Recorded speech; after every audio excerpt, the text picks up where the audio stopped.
Hello mga guys! Welcome to my vlog. Ngayon po ay nandito tayo sa bahay na bato na matatagpuan sa Luna, La Union.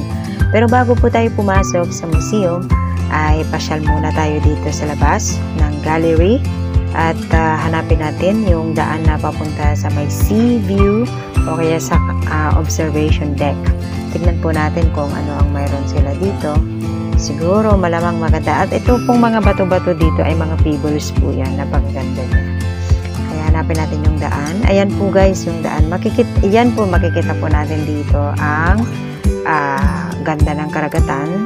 At yan, akyat po tayo dyan sa hagdan na yan. Pagdating natin dyan, ayan po ang pinaka-observation deck nila. So makita natin dito ang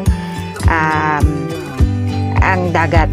Kaya mga guys, maraming salamat po sa inyong panonood. Naway sundan po ninyo ito kasi meron pang mga susunod na video. Thank you so much.